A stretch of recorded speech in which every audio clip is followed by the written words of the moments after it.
Well, I did promise a follow-up video for Thanks for the Memories, addressing all the additional criticisms, so here we go. Number 1. We as a fandom are giving this episode too much credit. This comes from Cloud Cuckoo Country's response to Dr. Wolf's review, and I actually very much see where he's coming from. There's nothing wrong with thinking this is a death metaphor episode. I very much think it is myself, though it can be taken as more broadly applicable to just loss in general, allowing you to slot any cause of loss in that you really want to. There's also nothing wrong with pointing out that the episode exemplifies the Kubler-Ross model of grief.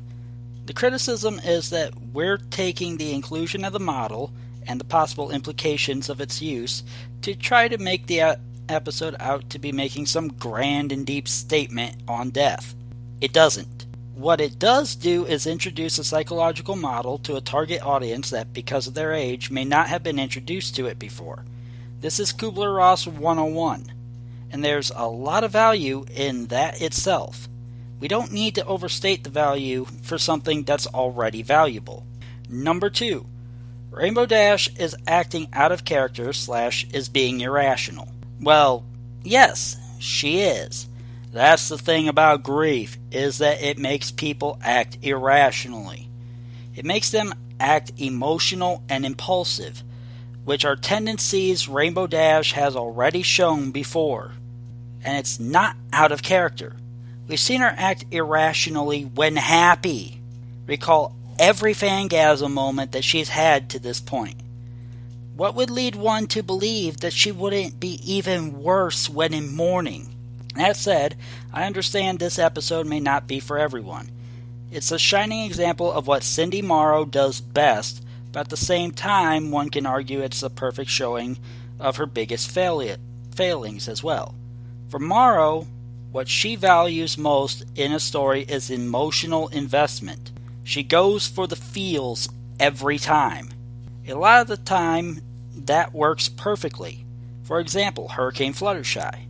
But in going straight for the feels, sometimes she kinda throws logic out the window.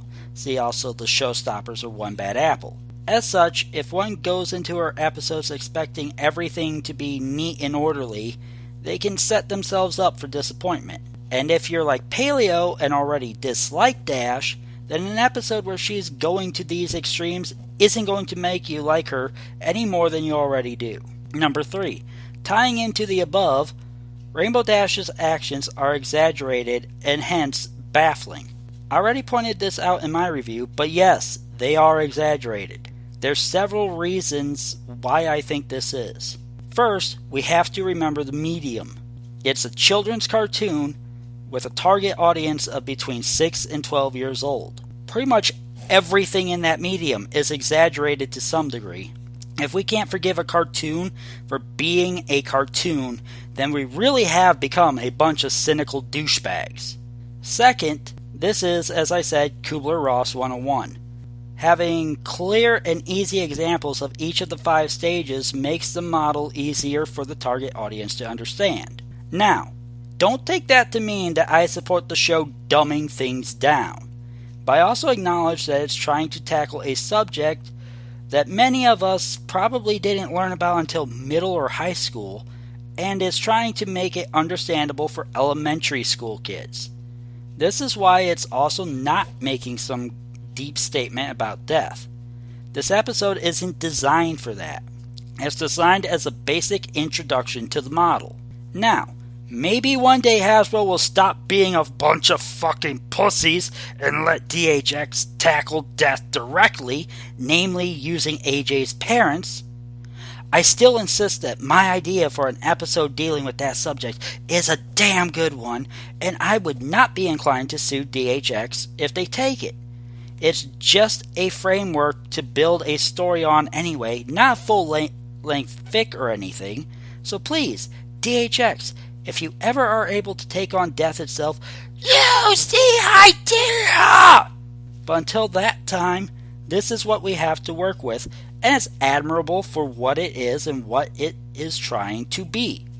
And lastly, the death metaphor is not a perfect 1-to-1 ratio. again for the reasons outlined. Since they can't take death on itself, they had to approach things slantwise. That means that when thinking about what's being presented to us, we have to approach it slantwise.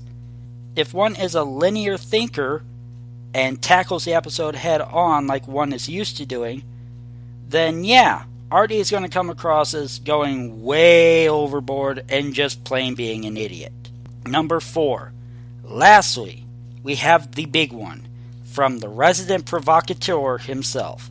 Biter asserts that Rainbow Dash's dialogue indicates that she's not thinking about Tank at all, and is concerned about the loss of the activities she had planned for them to do together.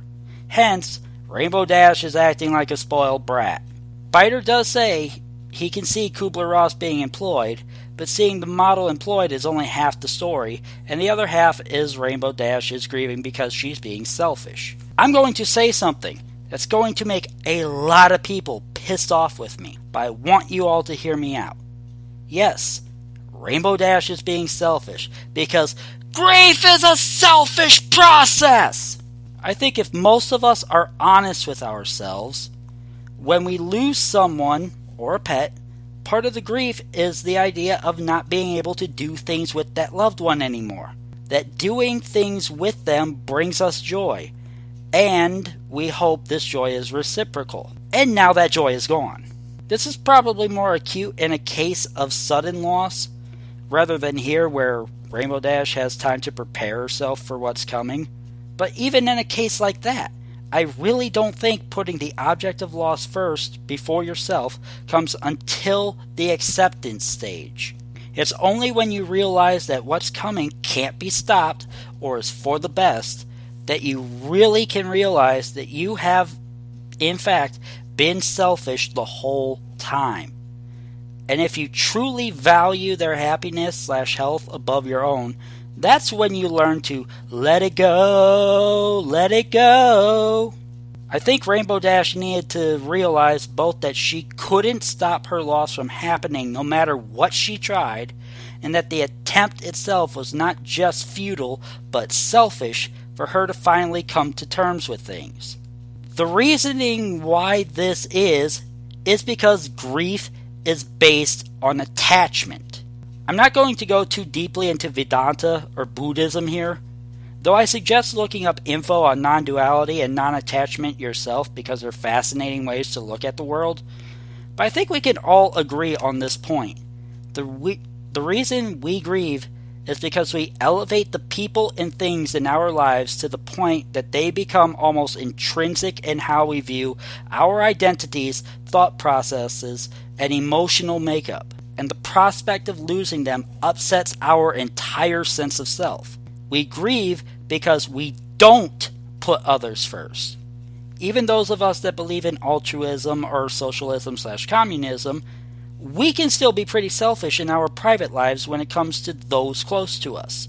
And because we don't put others first, we don't tend to truly know actually what is best for them. If we did, grief wouldn't exist. Sadness would exist, loss would still exist, but catastrophic grief wouldn't, because we'd realize the futility of it and be comfortable with the fact that everything ends, including our relationships. But we're not. So no, Dash isn't acting like a child here. Biter, you're letting your inner robot show through by showing a lack of understanding of basic human psychology. I hope this has been enlightening. I hope Miss Anthropony was watching this. Until next time, bye.